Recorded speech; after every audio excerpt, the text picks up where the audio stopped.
Hello dear students, बच्चों आज हम क्लास 8 का साइंस का चैप्टर नंबर 1 स्टार्ट करने जा रहे हैं और हमारा जो चैप्टर है वो है क्रॉप प्रोडक्शन एंड मैनेजमेंट। चलिए तो इसके बारे में थोड़ा सा एक बार डिस्कस कर लेते हैं।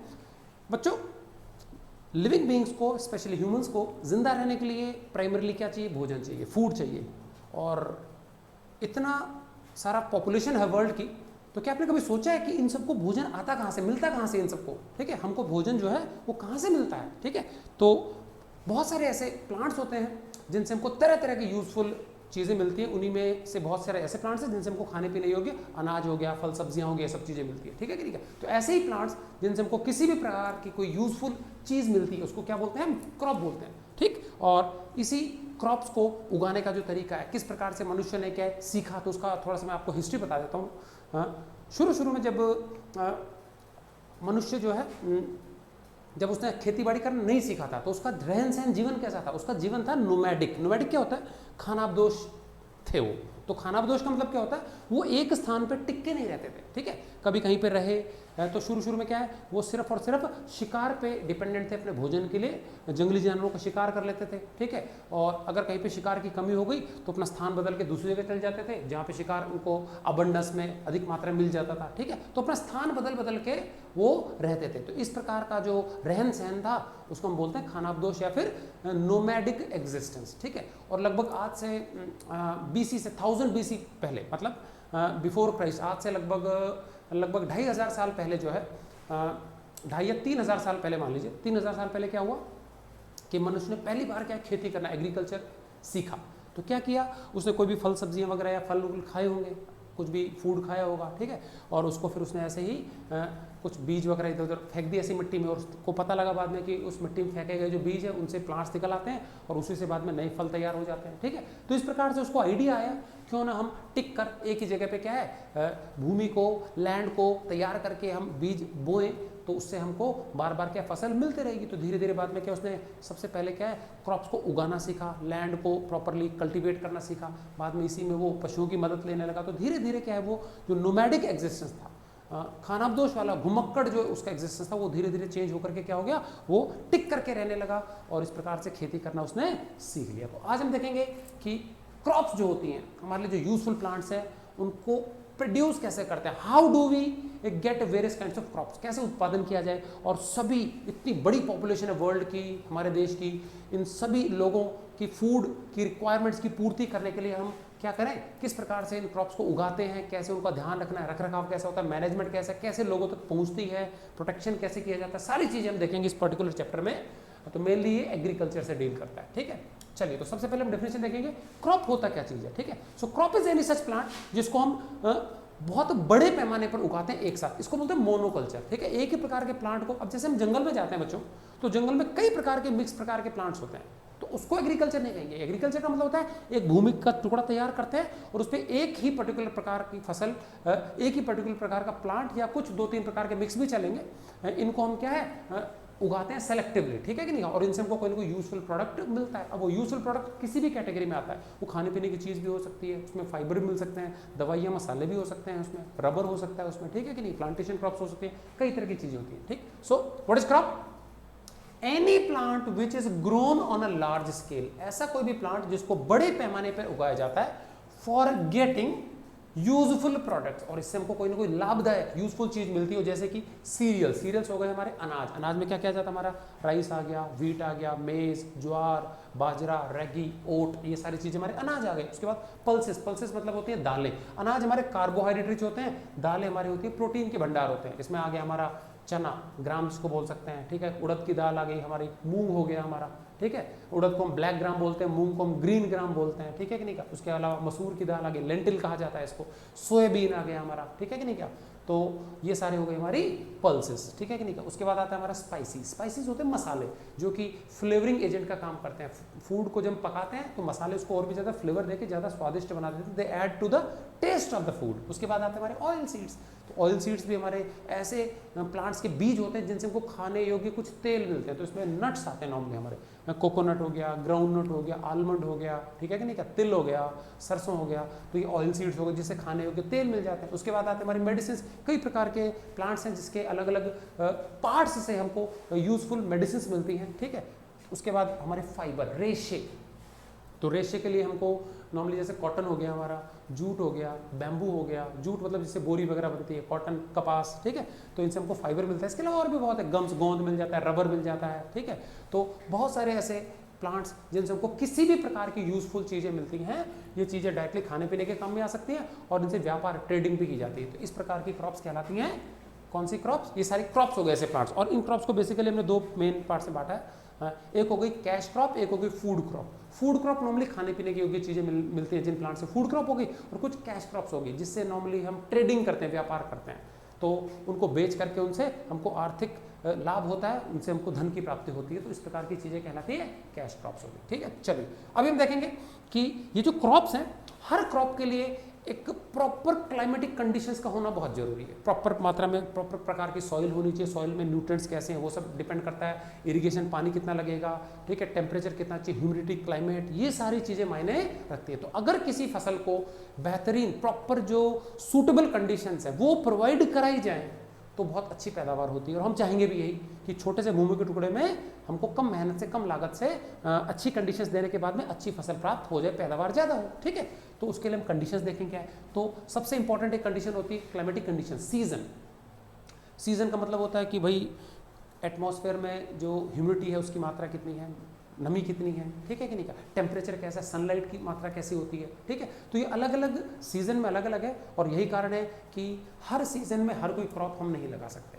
तो अलग अलग प्रकार की क्रॉप्स को सूट करने के लिए अलग अलग प्रकार के सीजन है। तो डिपेंडिंग अपॉन द सीजन कि कोई भी क्रॉप किस सीजन में उगती है, ठीक है। और नॉर्मली ये क्रॉप जो होती है वो 3-4 महीने, 5 महीने में भी, 3-4 महीने में क्या लगभग पक के तैयार हो जाती है नॉर्मली। कुछ लॉन्ग लास्टिंग क्रॉप्स भी होती हैं, वो भी देखेंगे बाद में। तो types of crops on the basis off season, तो सीजन के आधार पर basically crops can be divided into 3 main categories.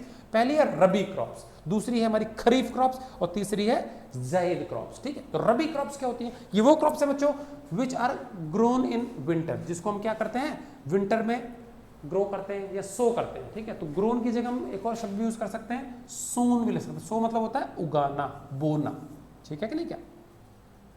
तो यहाँ पे एस भी लगा सकते हो आप, कोई दिक्कत नहीं है।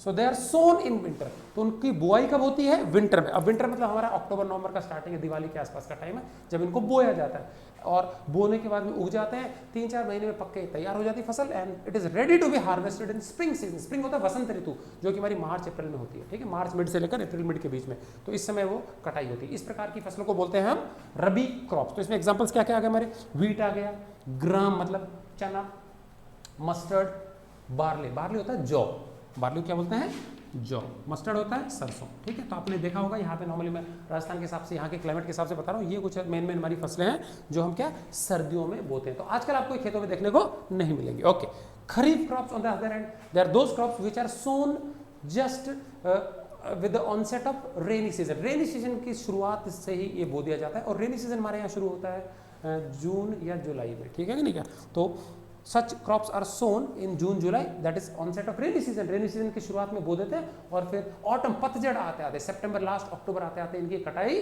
हो जाती है, ठीक है कि नहीं क्या। So they are harvested in autumn season, सितंबर लास्ट या फिर अक्टूबर, सितंबर अक्टूबर में इनकी कटाई हो जाती है। इसके एग्जाम्पल्स हमारे बाजरा, ज्वार, शुगर केन, तिल, मूंग, ग्वार, ठीक है, ये कुछ हमारी फसलें हैं, ठीक है। तो आजकल आपको खेतों में जो फसलें दिखाई देंगी बच्चों, जिनके ग्रामीण इलाकों से हैं बच्चों को, जिनके खेत वगैरह, तो उनमें विजिट करोगे तो ये सारी फसलें आपको आजकल देखने को मिल जाएंगी। बाजरा, अच्छा इंपॉर्टेंट चीज़ है, खूब बारिश होती है, रेनी सीजन है और रेनी सीजन में पानी अच्छा मिलता है तो फसलों की हाइट बहुत अच्छी हो जाती है। समझ में आ गया कि नहीं क्या। तो उसका मतलब ज़्यादातर ऊंची हाइट वाली फसलें हैं, रूल नहीं है नीचे हाइट वाले मिलेंगे। राइस भी इसी में होता है, रेनी सीजन में होता है, राइस भी एक और एग्जाम्पल इसका, ठीक है कि नहीं क्या। लेकिन नॉर्मली क्या अधिकतर की हाइट क्या इसमें ऊंची है ज़्यादा, ठीक है कि नहीं क्या। तो बाजरा ऊंची हाइट का होता है, ज्वार, इसको हम सोरगम भी बोलते हैं, शुगर केन, ये सारे ऊंची ऊंची हाइट के। इसके अलावा तिल, मूंग, मूंग हमारे छोटा ही होता है, तिल भी हमारा छोटा ही प्लांट है, ग्वार की फलियाँ, ठीक है, धान, पैडी, तो ये सारी हमारी क्या हो गई, खरीफ क्रॉप्स हो गई। एग्जाम्पल आप लोग ध्यान रखेंगे, ठीक है, बहुत इंपॉर्टेंट, इसके बारे में क्वेश्चन आते हैं अक्सर। उसके बाद है हमारा ज़ैद क्रॉप्स या फिर समर क्रॉप्स, ठीक। तो ये वो फसलें हैं जिनको हम कब उगाते हैं, मार्च से लेकर के मई के बीच में उगाते हैं। ये ब्रीफ समर का टाइम होता है जब बारिश शुरू नहीं हुई होती है। तो अगर किसी के पास सिंचाई की व्यवस्था है, ट्यूबवेल वगैरह है, पंप सेट है, तो अगर सिंचाई का साधन है उसके पास तो इन फसलों को उगाया जाता है। शॉर्ट टर्म फसलें 2-2.5 महीने में पक्के तैयार हो जाती हैं। तो इसमें आती है हमारी गर्मियों में आती है नॉर्मली, इसमें मस्क मेलन, वाटरमेलन, ये हो गए तरबूज खरबूज, ठीक है। तो वाटरमेलन इज तरबूज एंड मस्क मेलन इज खरबूजा जो होता है। उसके अलावा ककम्बर, ककड़ियाँ वगैरह जो होती है ना, पतली वाली ककड़ियाँ आती है, वो सब। ये एग्जाम्पल्स हो गए किसके, ये हो गए हमारे जायद क्रॉप्स या फिर इन्हीं को हम बोलते हैं समर क्रॉप्स। क्लियर है। तो बच्चों ये था डिपेंडिंग अपॉन द सीजन कितने प्रकार की हमारी फसलें होती है, ठीक है कि नहीं। और कैटेगरीज में बहुत सारी बता दी, सीरियल्स हो गए, अनाज, तो इन सब के एग्जांपल्स आप लोग कर सकते हो, ठीक है कि नहीं। इसके बाद हम बच्चों देखेंगे जो एग्रीकल्चर है, खेती बाड़ी, उसमें कौन कौन सी प्रैक्टिसेस इन्वॉल्व होती है। किसान जो होता है उसको खेती बाड़ी करने के लिए what are the various practices that are undertaken by a farmer. Clear है। सो हम लिस्ट बना लेते हैं, फिर वन बाय वन इनको डिस्कस करेंगे। क्या एक्टिविटी है, कैसे की जाती है, किन बातों को ध्यान रखना पड़ता है हर एक्टिविटी में, सीक्वेंस में है इन एक्टिविटीज के बारे में, ठीक है। चलिए तो इसको मैं रब कर देता हूँ।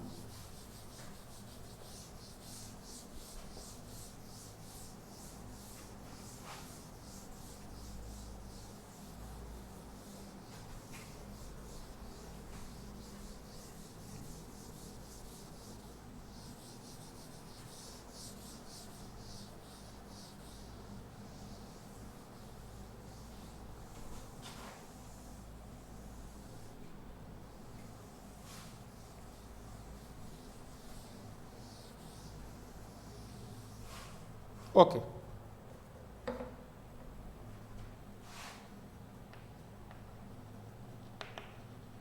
वेरियस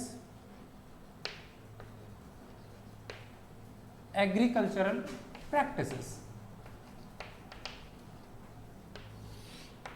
तो वन बाय वन देखेंगे। These are the various activities that are to be undertaken before sowing a crop, while sowing a crop, ठीक है। तो सबसे पहला इंपॉर्टेंट एक्टिविटी आती है हमारी, मिट्टी है ना, मिट्टी उसको तैयार करना पड़ता है, फार्म को तैयार करना पड़ता है। ऐसे उठा करके हम बीज नहीं बो देते हैं, ठीक है। तो सबसे पहली इंपॉर्टेंट एक्टिविटी है प्रिपरेशन ऑफ सॉइल।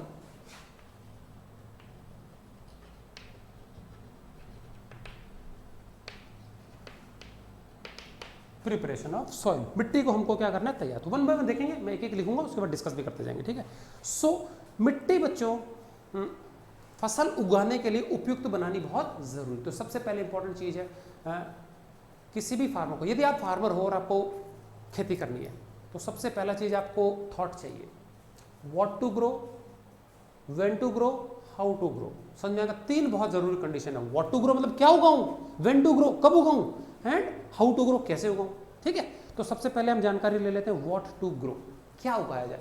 बच्चों अगर आप किसान हो, आप ऐसी चीज उगाना पसंद करोगे जिससे आपको लाभ होना चाहिए, मार्केट में उसकी क्या होनी चाहिए, वैल्यू होनी चाहिए, ठीक है। तो सीधी बात है, आप ऐसी फसल का चुनाव करोगे जिसमें मार्केट में उसकी कुछ ना कुछ क्या हो, वैल्यू हो, ठीक है। तो मार्केट में अगर उसकी अच्छी प्राइस मिलती है, आप उसको बेच पाओगे, धन कमा पाओगे, ठीक है। तो व्हाट टू ग्रो बहुत इंपॉर्टेंट है। चलिए आपके पास थॉट है, आपने सपोज चुन लिया कि I want to grow crop A, suppose crop का नाम ए है।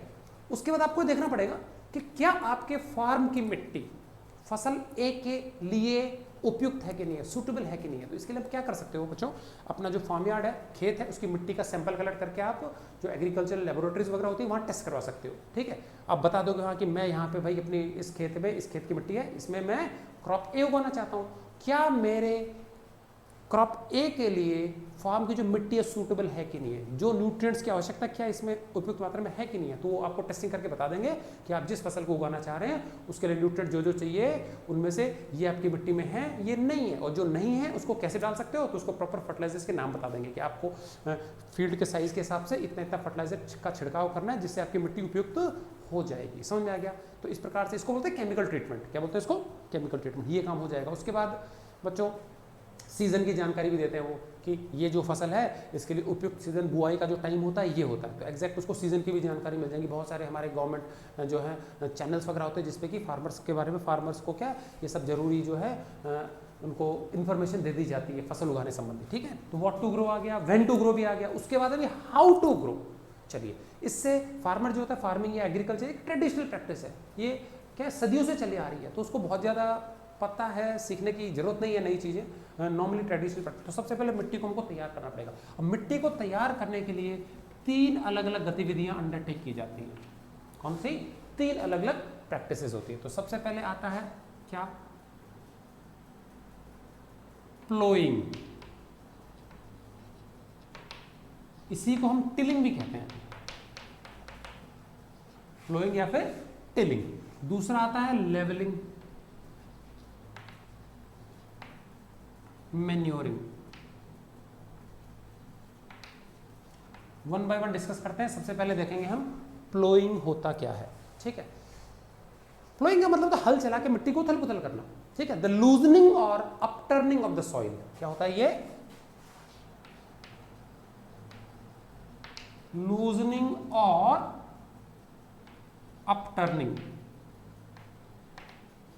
ऑफ सॉइल विद ए प्लो। प्लो का मतलब होता है हल। प्लो का मतलब क्या होता है? हल। ट्रैक्टर वगैरह की मदद से भी कर सकते हैं, जानवरों की मदद से भी कर सकते हैं। तो लूजनिंग और upturning of the soil with the help of a plough is known as ploughing, या फिर इसी को हम बोलते हैं टिलिंग। ठीक है, तो टिलिंग के लिए जो हम मशीन यूज करते हैं, ट्रैक्टर में देखा होगा आपने, बहुत सारे फरोज होते हैं हल की तरह, जो खूब सारे होते हैं, 4-5 शार्प नुकीले एज होते हैं, वो 5-6-7 धारियां बना करके क्या मिट्टी को उथल पुथल कर देते हैं। इसको हम टिलर बोलते हैं। क्या बोलते हैं इसको हम? टिलर बोलते हैं। कल्टीवेटर के नाम से भी जान सकते हैं इसको। ठीक है, तो कल्टीवेटर क्या करता है? वो क्या एक साथ ही एक स्ट्रिप के रूप में क्या है, हल जोता हुआ चल जाता है। हम कई पुराने समय में ट्रेडिशनल प्रैक्टिसेस में क्या है, बैल से या फिर ऊँटों से भी क्या है, हल चलाया जाता था। उसमें थोड़ा समय लगता है, मैनुअल है, तो कई लोग वो भी आज भी करते हैं, जिनके छोटे खेत होते हैं वो भी करते हैं। तो जो बड़े खेत वाले लोग हैं वो क्या है, मैकेनाइज तरीके से ट्रैक्टर की मदद से या टिलर या फिर कल्टीवेटर की मदद से ये टिलिंग का काम करते हैं। ठीक है, चलो अब मिट्टी लूज हो गई, तो लूज क्यों करनी पड़ती है? क्यों नहीं हम ऐसी हार्ड मिट्टी में डाल देते हैं? तो अब इंपॉर्टेंट चीज़ है, why is tilling done? Ploughing करने से लाभ क्या होंगे? तो सबसे इंपॉर्टेंट चीज़ें देखते हैं। सबसे पहले, खेत में हमने कई दिनों से कुछ नहीं उगा रखा है।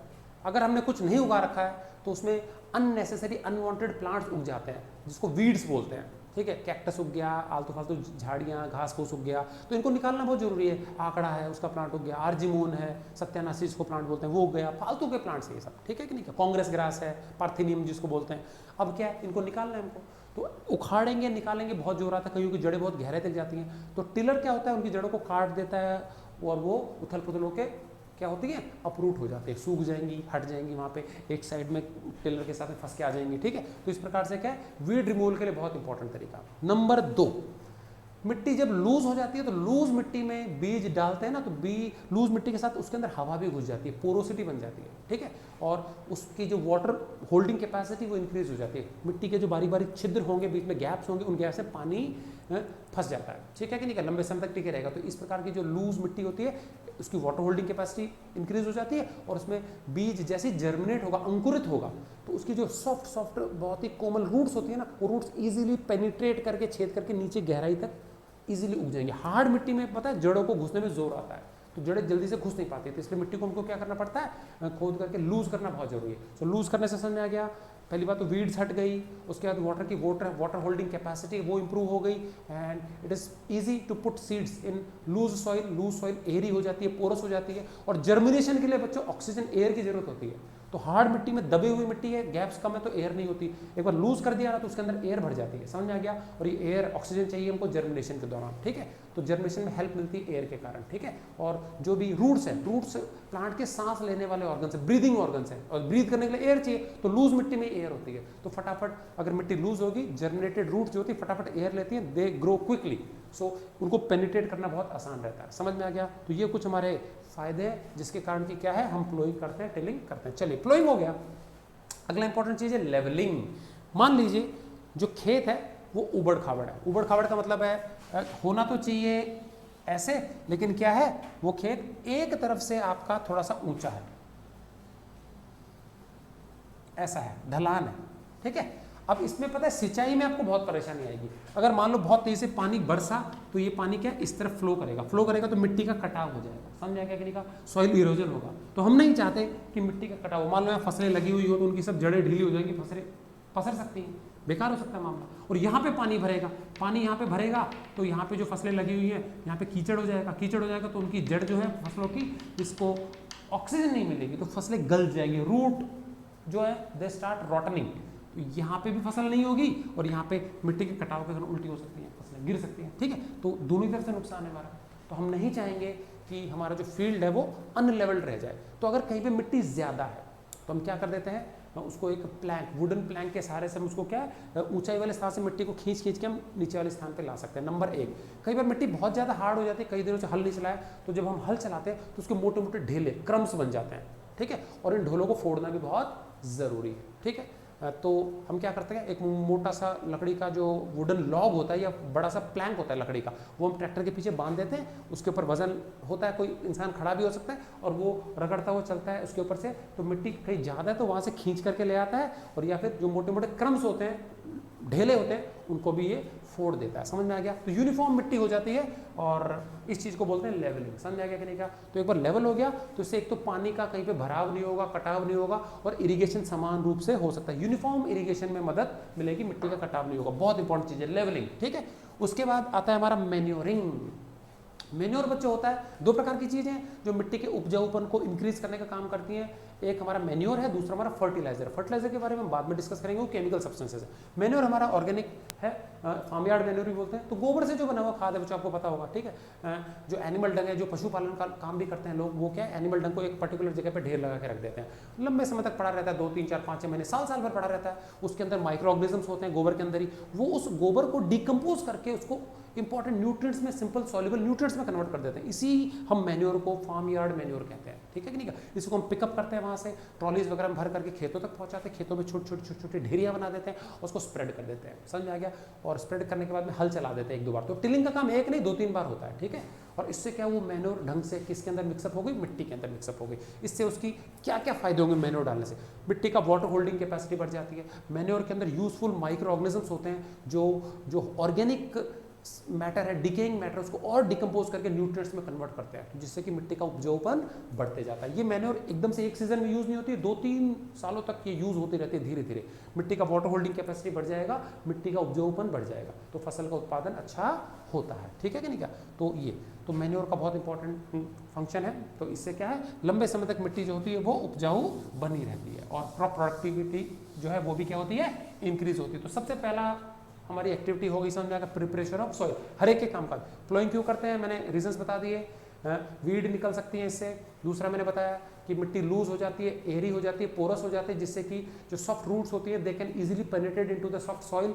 Then the breathing organs, roots, they get enough oxygen to breathe and grow properly. और उसके बाद क्या बताया मैंने कि जो टिलिंग होती है उसमें वाटर होल्डिंग कैपेसिटी वाटर की इंप्रूव हो जाती है, समझे कि सॉइल की इंप्रूव हो जाती है, ठीक। और फिर लेवलिंग मैंने बताया कि कहीं पे वाटर लॉगिंग नहीं हो, पानी भरे ना, या फिर पानी का कटाव, मिट्टी का कटाव नहीं हो, इससे बचने के लिए हम क्या करते हैं, लेवलिंग कर देते हैं, क्रम्स को भी तोड़ देते हैं, मोटे मोटे ढेले टूट जाते हैं। एंड मैन्योरिंग से हम क्या है, मिट्टी का उपजाऊपन बढ़ाते हैं, जिससे कि फसल की प्रोडक्टिविटी, उत्पादन क्या हो, ज्यादा हो, ठीक है।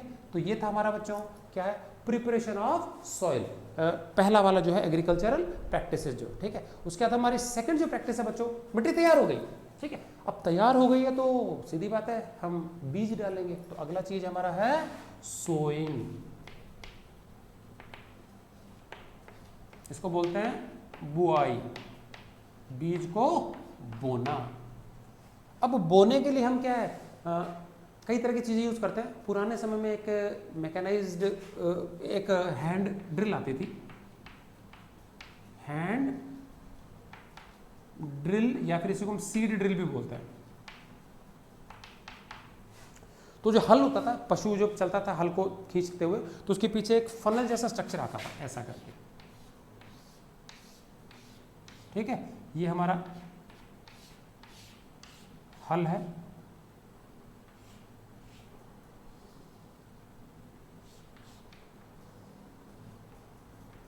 इसके पीछे पीछे लगा हुआ आता था ऐसे करके, समझ में आ गया कि नहीं? क्या और पर्सन जो होता था, जब हल चलते जा रहा है तो हल के साथ साथ क्या, मुट्ठी में थोड़े से बीज लेता था और इसके अंदर डालते जाता था, और यहाँ से बीज उसके गड्ढे में, फरों में गिरते जाते थे, मिट्टी से ऊपर से ढक जाते थे, समझ में आ गया कि नहीं? तो इस प्रकार की जो सीड ड्रिल है उसको हम मैनुअल ड्रिल या सीड ड्रिल बोलते हैं, हैंड ड्रिल भी कह सकते हैं उसको, ठीक है कि नहीं? क्या ओके। उसके अलावा आजकल जो होता है ट्रैक्टर्स में ये सिस्टम लगा आता है जिसको हम कल्टीवेटर बोलते हैं। तो उसी में एक छोटा सा ड्रम शेप्ड स्ट्रक्चर होता है, उसमें पीछे हम बीज मिक्स करके डाल देते हैं, और यूनिफॉर्मली पाइप्स के थ्रू, खूब सारे पाइप्स होते हैं, वो पाइप्स बिल्कुल जो हमारे फरोज होते हैं ना, जो हल का जो फल होता है उसके पीछे तक वो पाइप जाते हैं, और उन पाइपों के माध्यम से वो फरोज में जो गड्ढे होते हैं उनमें बीज यूनिफॉर्मली बिखरता जाता है प्रॉपर स्पेसिंग के साथ में, ठीक है कि नहीं? तो इसको क्या बोलते हैं, सोइंग बोलते हैं। तो आजकल ये हम क्या है, ट्रैक्टर्स में ये सिस्टम लगा आता है जिसको हम कल्टीवेटर बोलते हैं। तो उसी में एक छोटा सा ड्रम शेप्ड स्ट्रक्चर होता है, उसमें पीछे हम बीज मिक्स करके डाल देते हैं, और सीड ड्रिल जो होती है वो ट्रैक्टर के साथ भी आती है, तो जिसको हम सीड ड्रिल ही बोलते हैं नॉर्मली। तो ये हैंड ड्रिल हो गई, वो मैकेनिकल ड्रिल हो गई, ठीक। तो उससे क्या होता है, बड़े खेतों में नॉर्मली हम आजकल सीड ड्रिल ही, तो हैंड ड्रिल बहुत ही कम यूज करते हैं, टाइम कंज्यूमिंग काम है, ठीक है। चलिए, तो अभी जो है सीड को बोने से पहले क्या क्या सावधानियां रखनी चाहिए, बहुत इंपॉर्टेंट चीज है, ठीक है ठीक है। तो जब भी हम सीड बोएं तो दो तीन इंपॉर्टेंट चीजें हैं। सबसे पहले जिस मिट्टी में हम बीज बो रहे हैं, प्रिकॉशंस बता रहा हूँ, what are the precautions before sowing seeds. जिस मिट्टी में हम बीज बो रहे हैं वो मिट्टी न तो बहुत ज्यादा गीली हो न बहुत ज्यादा सूखी हो। It should neither be too wet nor too dry. गीली मिट्टी होगी बहुत ज्यादा तो ऑक्सीजन नहीं मिलेगी, तो सीड्स जर्मिनेट नहीं होते हैं, और सूखी मिट्टी होगी तो मॉइस्चर नमी नहीं मिलेगी, तो भी सीड्स जर्मिनेट नहीं होंगे, ठीक है कि नहीं। उसके बाद मिट्टी जो होती है लूजन अप कर दी जाती है, हार्ड होगी, दबाई हुई होगी, तो उसमें क्या ऑक्सीजन नहीं मिलती है, तो रूट जो होती है उसको एक बार हो जर्मिनेट हो भी गया तो उगने का मौका नहीं मिलेगा, बढ़ती नहीं है हार्ड मिट्टी में, ठीक है। तो लूजन अप करना बहुत ही जरूरी है, ठीक है।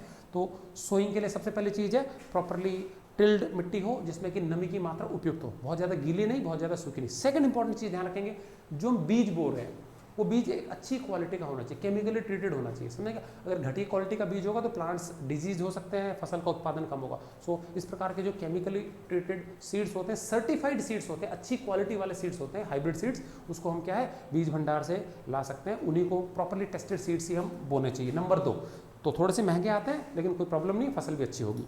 तीसरा इंपॉर्टेंट चीज़ है कि जो बीज है उनकी गहराई उपयुक्त होनी चाहिए। बहुत ज़्यादा गहराई में बो देंगे तो प्रॉब्लम, बहुत कम गहराई बो देंगे तो प्रॉब्लम। अब सुनेंगे, हाँ, ये हमारा मिट्टी का सरफेस है, ये हमारा डिजायरेबल लेवल है, तो 2 से 3 इंच से ज़्यादा गहराई, इससे ज़्यादा गहराई बीज की नहीं होनी चाहिए, 2 से 3 इंच, ठीक है।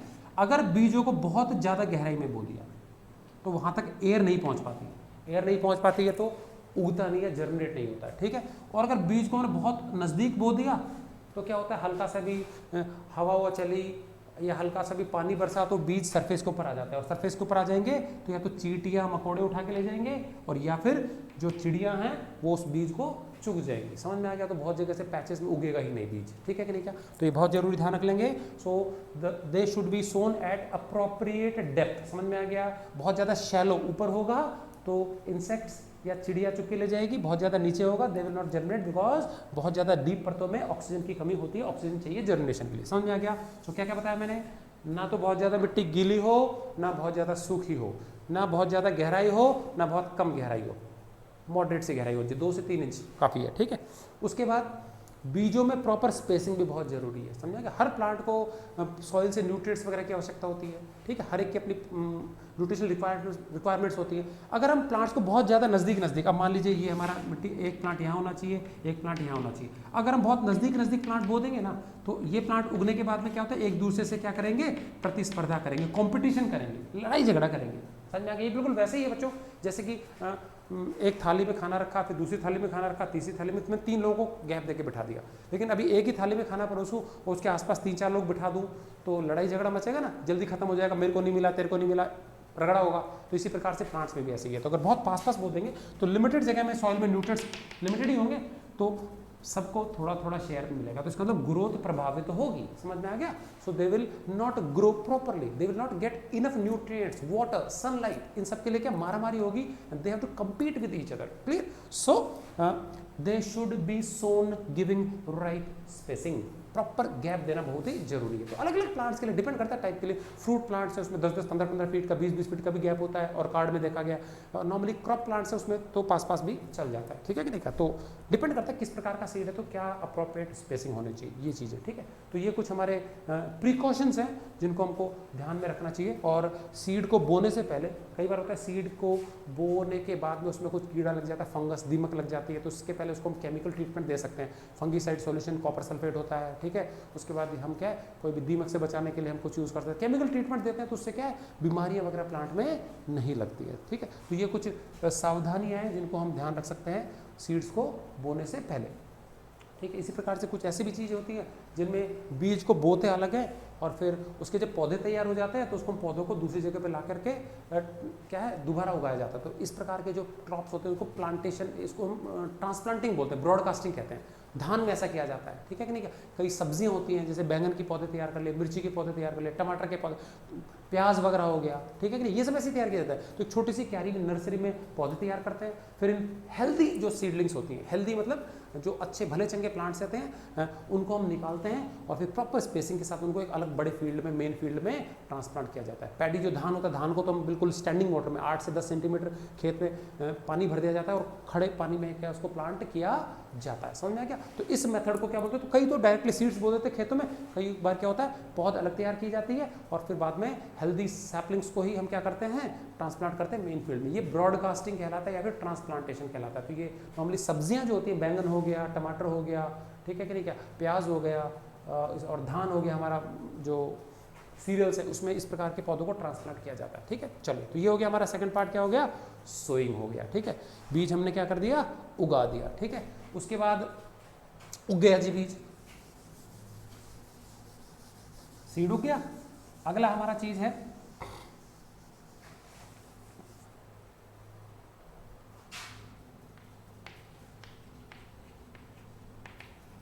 एडिंग केमिकल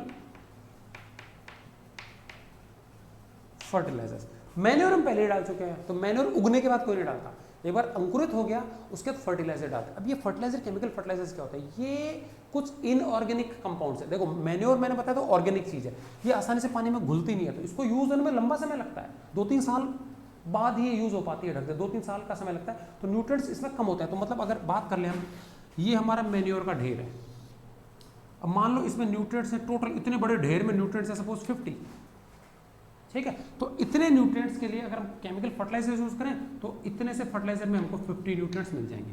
तो क्या समझे इसमें समझे कि मैन्योर ज्यादा मात्रा में होता है तो न्यूट्रिएंट्स कम होते हैं, इसमें कम जगह में ज्यादा न्यूट्रिएंट्स होते हैं। ये हमारा फर्टिलाइजर है, ये हमारा क्या है, मैन्योर है। तो नॉर्मली केमिकल फर्टिलाइजर जो होता है इजी दानेदार पाउडर फॉर्म में आ सकता है, दानेदार फॉर्म में आ सकता है। एग्जांपल इसका यूरिया ले लो, तो बिल्कुल साबुदाना होता है ना, सफेद कलर के दाने वैसे आते हैं। और जैसे ही प्लांट छोटे छोटे हाइट के हो गए, करीब 4-5 इंच के हो गए, और उसमें क्या हम ये यूरिया या जो भी हमारा और ये इनऑर्गेनिक फर्टिलाइजर है इसको स्प्रेड करके आ जाते हैं, फैला देते हैं खेतों में। इससे क्या है कि तुरंत क्या होगा, मिट्टी को न्यूट्रिएंट्स मिलेंगे और प्लांट्स बहुत तेजी से ग्रो करते हैं। तो नॉर्मली रेनी सीजन जब बारिश होने वाली है तो उससे पहले हम क्या करते हैं, ये खाद वगैरह ऐड करके आते हैं, तो इससे न्यूट्रिएंट्स तेजी से मिलते हैं प्लांट्स को। अब इंपॉर्टेंट, सेलेक्ट कैसे करेंगे कौन सा फर्टिलाइजर डालना है। तो बच्चों अलग अलग प्रकार के फर्टिलाइजर्स आते हैं और बेसिकली प्लांट को 16 अलग अलग प्रकार के न्यूट्रिएंट्स की आवश्यकता होती है। इसमें से 3 ऐसे न्यूट्रिएंट्स हैं जो कि बहुत ज़्यादा क्वांटिटी में चाहिए होता है। वो होते हैं हमारे sodium, potassium and phosphorus and nitrogen, phosphorus and potassium, NPK। क्या है ये हमारे, ये है नाइट्रोजन, ये है phosphorus and this one is potassium. तो इस प्रकार के फर्टिलाइजर्स को बोलते हैं NPK फर्टिलाइजर्स। अब इसमें जो सीरियल्स है, अनाज है, उनको नाइट्रोजन ज्यादा चाहिए होता है। अनाज को क्या चाहिए होता है, नाइट्रोजन। तो हम मार्केट में जाकर के बीज भंडार से क्या नाइट्रोजनस फर्टिलाइजर ला सकते हैं। तो ऐसे फर्टिलाइजर जिसमें नाइट्रोजन की मात्रा ज्यादा होती है, नाइट्रोजनस फर्टिलाइजर्स, जिसमें पोटेशियम की मात्रा ज्यादा होती है, पोटेसिक फर्टिलाइजर्स, पोटेशियम नाइट्रेट हो गया, अमोनियम नाइट्रेट हो गया, इसमें यूरिया हो गया, अमोनियम क्लोराइड हो गया, और इसी प्रकार से फॉस्फोरस जिसमें ज्यादा है वो फॉस्फेटिक फर्टिलाइजर्स कहलाते हैं, पोटेशियम फॉस्फेट, अमोनियम फॉस्फेट, सही है ना, तो सुपर फॉस्फेट हो गया। तो अब ये जो फर्टिलाइजर्स है ये हम खेतों में छिड़क देते हैं, ये बहुत आसानी से पानी में घुल जाते हैं। तो मान लीजिए हमने फर्टिलाइजर छिड़क दिया, ऊपर से बारिश का पानी गिर गया या हमने सिंचाई का पानी दे दिया, घुल जाते हैं and they are easily taken up by plants, और तुरंत असर हमको 2-3 दिन में असर दिख जाएगा, जबकि मैन्योर का असर इतनी आसानी से हमको दिखता नहीं है। तो ये थोड़ा सा फर्क है। तो फर्टिलाइजर जो होता है उससे तुरंत पैदावार बढ़ती है, लेकिन इसका एक लिमिट में यूज करना चाहिए। बहुत लंबे समय तक इसका अगर ज्यादा यूज करते हैं तो मिट्टी का जो उपजाऊपन है वो धीरे धीरे घटने भी लगता है, मिट्टी में अनवांटेड सॉल्ट्स बच जाते हैं, मिट्टी खारी हो जाती है, सलाइन हो जाती है, केमिकल नेचर चेंज होता है, तो मिट्टी परमानेंटली डैमेज होती है। तो जहां तक हो सके इसका लिमिट में यूज करना चाहिए, मॉडरेट वे में यूज करना चाहिए। मैन्योर भी बराबर मात्रा में यूज करते रहना चाहिए, जिससे मिट्टी का उपजाऊपन बरकरार रहता है, सालों साल हम उस मिट्टी को यूज कर पाएंगे, डैमेज नहीं होती मिट्टी की क्वालिटी, ठीक है ना। तो केमिकल फर्टिलाइजर, तो इंपॉर्टेंट ये है कि why do we add manures and fertilisers, so these are added so as to increase the fertility of soil, so as to enrich the soil with nutrients, minerals. मिट्टी को पोषक तत्वों से भरने के लिए हम क्या करते हैं, ये डालते हैं, और यही पोषक तत्व बाद में प्लांट्स वहाँ से एब्जॉर्ब कर लेता है अपनी जड़ों के माध्यम से, ठीक है। मैन्योर को यूज करना आसान नहीं है, टाइम कंज्यूमिंग है, जबकि ये because they are readily water soluble, they are easily used by plants. तो बाद में देखेंगे हम इन दोनों में एक डिफरेंस कंपैरिजन देख लेंगे बाद में, ठीक है कि नहीं, मैन्योर्स एंड फर्टिलाइजर्स में, ठीक है। सो ये था बच्चों हमारा एडिंग केमिकल फर्टिलाइजर्स, ठीक है। चलिए अब फर्टिलाइजर डालने के बाद में कई बार होता है, जैसे हमने फर्टिलाइजर डाल दिया उसके बाद प्लांट्स छोटे छोटे हो गए, उसके बाद एक बहुत इंपॉर्टेंट एक्टिविटी आती है वीडिंग, ठीक है कि नहीं क्या। इसके बाद सबसे पहले फर्टिलाइजर के बाद में चौथा इंपॉर्टेंट चीज़ है हमारे को इरिगेशन भी होता है, वीडिंग बाद में, क्योंकि फर्टिलाइजर डाल दिया तो उसके बाद जब तक पानी नहीं मिलेगा तो फर्टिलाइजर घुलेगा नहीं, और घुलने के बाद ही एब्जॉर्ब होगा प्लांट के अंदर, ठीक है कि नहीं। तो अगला चीज़ है irrigation. So now what is irrigation? The process of timely watering of plants, crop plants को समय समय पे उचित मात्रा में पानी देना, ठीक है, ये क्या कहलाता है? Irrigation. So what is irrigation? The process of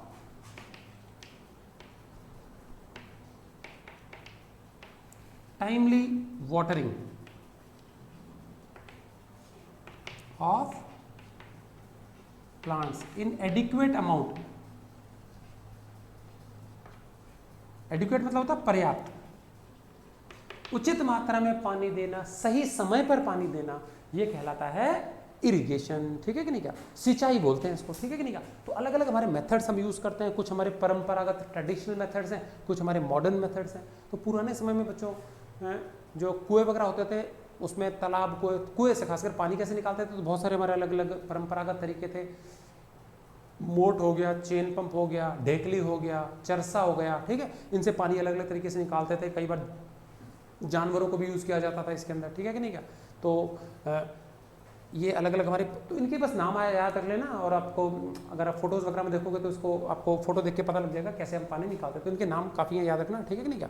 और कुछ हमारे जो मॉडर्न मेथड्स हैं, अभी आज के युग में बच्चों पीने का जो फ्रेश वाटर काफ़ी कम रह गया, ठीक है कि नहीं क्या। तो सिंचाई के लिए पानी की भी किल्लत होती है। तो हम कोशिश ये करते हैं कि फसलें उगाने के बाद में प्रयास ये किया जाए कि कम से कम पानी, कम से कम लागत में कम से कम सिंचाई करनी पड़े और फसल अच्छी हो जाए, ठीक है। तो पानी को सुरक्षित रखना बहुत ही जरूरी है। तो आजकल हम दो मॉडर्न मेथड्स यूज कर सकते हैं। एक तो है हमारा कौन सा, स्प्रिंकलर सिस्टम, और दूसरा हमारा कौन सा है, ड्रिप इरिगेशन। ये दो मेन मॉडर्न मेथड्स इरिगेशन के, दोनों में पानी की बचत होती है। ओके, स्प्रिंकलर सिस्टम वहाँ ज़्यादा लाभदायक है जहाँ की मिट्टी काफ़ी बालू मिट्टी है, रेतीली मिट्टी है, पानी ठहरता नहीं है, प्लस ऊंचे नीचे उबड़ खाबड़ रेत के टिब्बे जैसा है फॉर एग्जांपल, ठीक है। तो उसमें क्या है, हम बिल्कुल प्रॉपर नलियाँ बना करके पानी को नहीं ले जा सकते। तो इसके लिए हम क्या बंद पाइप्स वगैरह बिछा देते हैं। पाइप्स में जगह जगह ऐसे हॉरिजॉन्टल पाइप्स होंगे, और पाइप्स में जगह जगह क्या लगी होंगी, वर्टिकल नोजल लगी होगी, ठीक है। और इसमें कुछ अरेंजमेंट होता है, और इसमें क्या होती है, गोल गोल गोल गोल घूमता है। तो एक सर्कुलर रीजन में क्या होता है, वाटर की फुहार स्प्रिंकल करता है, ठीक है।